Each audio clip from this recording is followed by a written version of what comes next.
Hey, what's up everyone?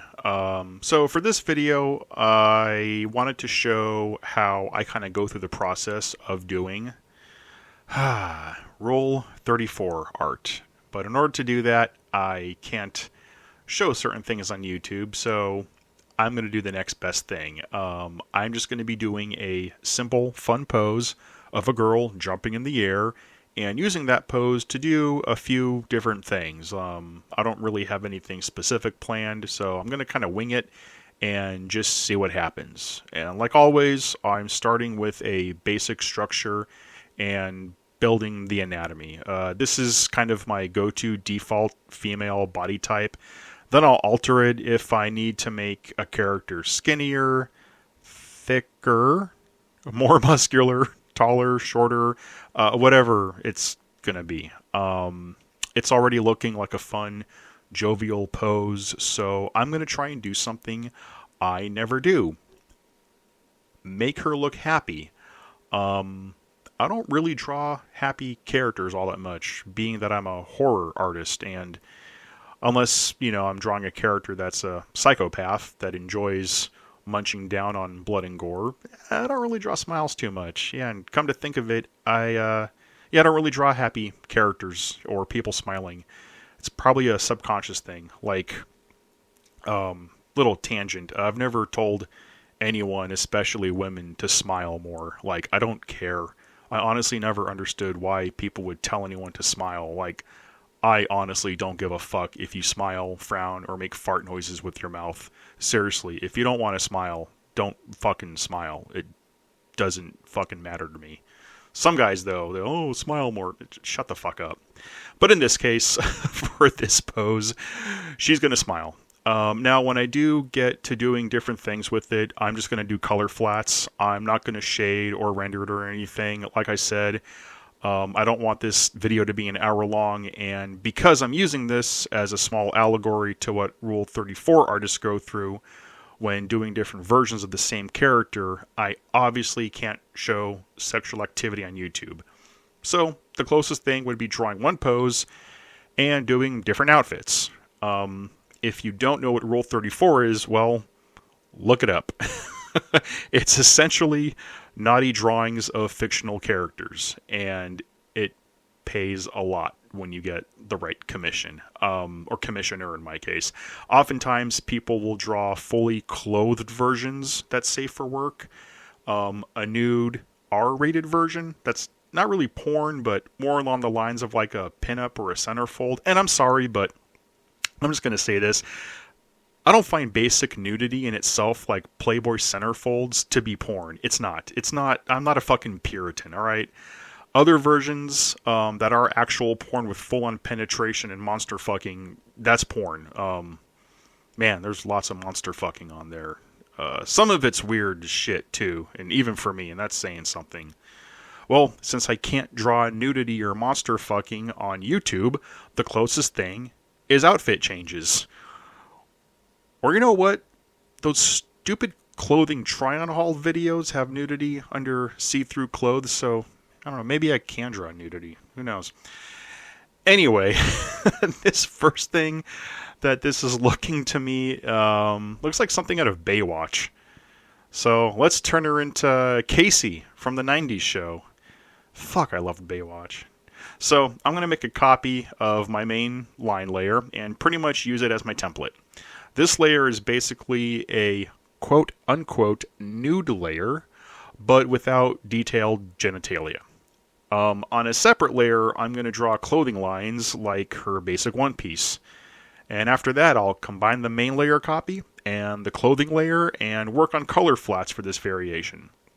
So for her skin tone, I'll use that as the overcolor stencil, then copy and adjust it depending on what I'm going to do with it. And also, all my line art layers are on multiply, and the color layers are on normal. However, when I do shading and rendering, my rendering layers are on normal, and color is usually mixed with soft light and vivid light. I'll do two different color layers and kind of just mess with them until I get the tone that I like. And of course, I got to put the buoy in there. I rushed this, and I know it looks like shit. I also don't care. If this was a commission, I'd take my time. And I'll get into that later. I got a small rant at the end of this video. So, now that that's done, let's see what else I can do with her. Here I am acting like I'm doing this in real time, but this is really sped up like 3 times speed, if you couldn't tell. But really, while doing this, I had no idea what I was going to do. While I was drawing this, I saw these memes popping up that people were posting about this game coming out called Intergalactic, and how they all fixed the main character and how she looks. And honestly, I don't think the character looks terrible. She just looks fucking boring. And I know it's supposed to be a fun throwback to the 80s, but it looks more like a pandering shitfest to the non-existent modern audience. Plus, I mean, my god, it's just another over-masculine tough girl insert fetish from Neil Druckmann. All of his female characters pretty much have the same I'm a badass, tough girl, muscle-bound, whatever, Abby, Last of Us 2, like, we get it, Neil. We fucking get it, alright? But whatever. If this is supposed to be an 80s throwback, maybe watch some 80s movies. With her, the first thing that came to mind is Earth Girls Are Easy. I love that movie. And nothing is more fun and 80s than that movie. I mean, seriously, did Druckmann never see that? Or fucking Weird Science, Cherry 2000, or Xanadu? I mean, fucking Xanadu. Or Jesus Christ, Heavy Metal. Like, come on, Neil, don't spew bullshit you don't know what you're talking about. Oh, this is inspired by the 80s. No, it's not. Doesn't look anything like the fucking 80s. Except for the obvious Akira and Cowboy Bebop ripoff from the jacket and ship. Even Cowboy Bebop was 90s. So, here, you want a cool, fun 80s style sci-fi girl? I'll make her into a cool, fun 80s sci-fi girl. I'm keeping the clothing and color design of the character. I don't even know her fucking name, honestly. Anyway, let's put this shit together. Oh, also one thing about the 80s was big hair. And it's a good thing I already drew big hair. Yeah, they didn't exactly shave their head and act narcissistic and condescending in the 80s, if you've actually watched 80s movies. Now, the idea of the Soundwave sword is actually kind of cool, but literally every game coming out in 2025 has a female character hitting stuff with a fucking sword. If you look at the games coming out this year, holy shit. It's all the same. So I'm ditching the sword, and I'm giving her goddamn space magic. Besides, with how slow and sluggish Naughty Dog games have been, I doubt the combat will be anywhere near as good as Stellar Blade. And yes, Stellar Blade has great combat. If you don't think so, fuck you. And fuck you if you think it's just a porn game.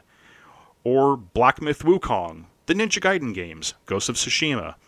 Intergalactic's combat probably won't be all that great, honestly. And you know what? So, here you go. She's a fucking space magic pew-pew shooter now.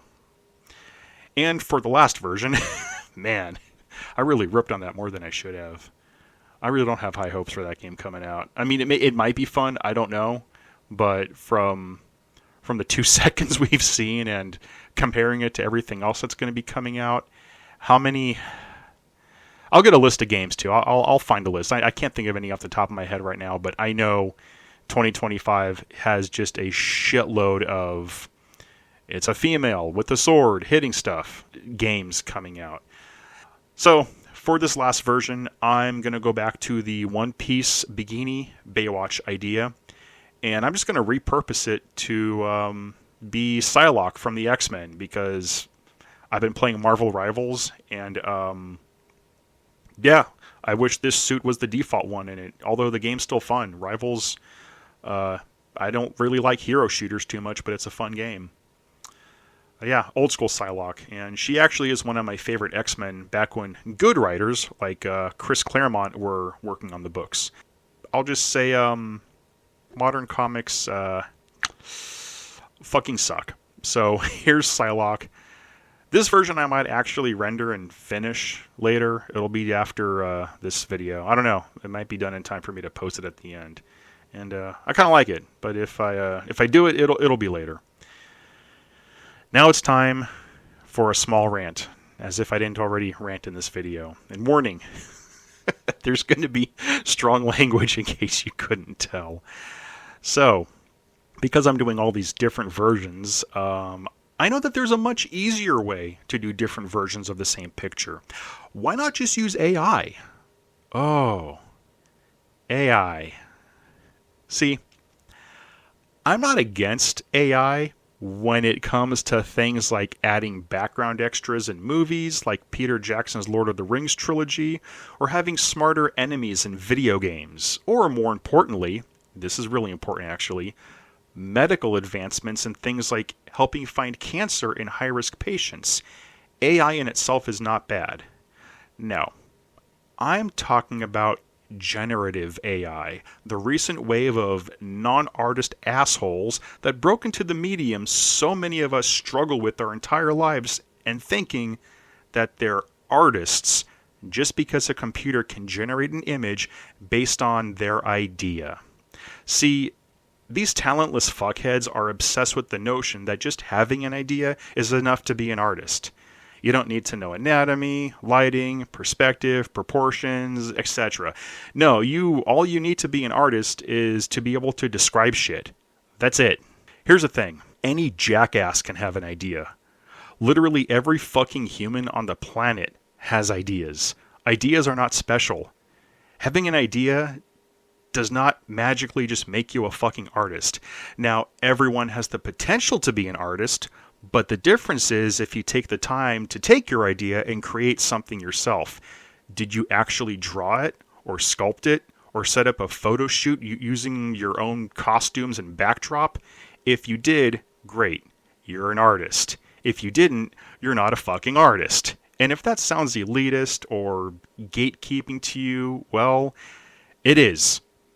And if you have a problem with that, then too fucking bad. Maybe we need some gatekeeping for once, because not having any fucking standards is how we got to this point in the first place. Now, when you bring up what I just said, they have a go-to response that usually goes something like this. All art steals from something. Nothing is original, and AI is just another tool for us to use. Cry more. Stick to your cave paintings. Adapt or get left behind. Okay, boomer. It's usually something along those lines. It's the typical narcissistic Dunning-Kruger mindset that these pieces of shit have. See, I'll give them that there really isn't a lot of original stuff out there. I'll admit that. Most art has become corporatized garbage meant to sell to the widest audience, or as I call it, the lowest common denominator. People, unfortunately, only care about products, not process, so it's no wonder AI blew up. Only AI can never be original. See, where these assholes are wrong is that even if most artists are copying things, an actual human can still do something original. Like the series I'm doing of serial killers getting tortured in hell. I've seen serial killer paintings, but nothing like what I'm doing. Now, if there is something similar to this, I just haven't seen it. Obviously, nothing will be truly 100% original. Even my favorite painter, H.R. Giger? Anyway, the guy that designed the xenomorph from Alien. He traced over porn magazines, but he made it his own. I have Necronomicon 1 and a couple other Giger books. The nothing is original argument is a poor fucking excuse they use since they basically can't fucking draw. Saying you're an AI artist to me is kind of like stolen valor. It's those assholes wearing camo or dress blues trying to get discounts at fast food places. Look, playing Call of Duty doesn't make you a soldier. Ordering at a drive-thru doesn't make you a chef. Typing words in a prompt box doesn't make you an artist. Like, I could have prompted this to be a bunch of different characters, but I drew it my fucking self. Whether you like it or not, whether you think the anatomy's good or bad, whether the drawing's good or bad, at least I fucking did it myself. Alright? AI is not art, and fuck you if you think it is. And it's not a fucking tool for artists to use either, alright? This bullshit about it improves your workflow. You know what improves workflow? Practice, motherfucker. Practice. A pencil is a tool.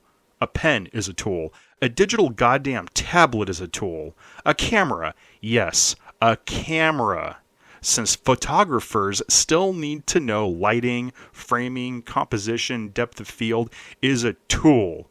Artists were scared when the camera came out. No, they fucking weren't. Alright? That's another stupid fucking argument they bring up. Jesus Christ. Your prompt box that you use in lieu of having any actual artistic ability or knowledge is not a fucking tool. You know what is a tool, though? AI prompters. They're fucking tools. Anyway. Yeah, it looks... I had to slow down the video to get the Psylocke picture going. Man, this is running a while already. I didn't want this to be 20 fucking minutes. But here we are. 15 minutes? Yeah, whatever. Anyway... that about sums up just a small portion of what I have to say about AI, and it certainly won't be the last time either. If you like real art by real artists, please go support some real artists out there. There's a lot of great ones that don't have enough of an audience yet because these AI using assholes just spam social media with their 10-second bullshit prompted images. So please give a like, and don't forget to subscribe. I'll see you on the next one. And I'll leave you with, let's see, I'm going to do an original image. See how long this takes me to type out and prompt. You can read along the prompt as I go on it. Take it easy, guys. This shit's going to be terrible. Let's see here. I want an old diseased witch taking a fat dump in the woods. Yeah, squatting over a dead wildebeest. Huge turd. Gotta have a huge turd. Giant piece of shit. That's what this is. Creepy forest. Halloween. Gotta give it some atmosphere. Tim Burton style. Always gotta rip off somebody. 1970s Panavision. Those Panavision shit everywhere. High detail. Angry Yeti in the background under a full moon. And Bowser riding a surfboard. Let's see what kind of magnificent piece of shit we can create. Off of an original idea. You know, totally makes me an artist. Just the idea alone, right? Here we go. And the fuck is this? Oh my god. Oh, wow. Oh my god. Fuck AI. Seriously. Just pick up a fucking pencil. Learn how to goddamn draw. Catch you on the on the fucking next. I can't. My god.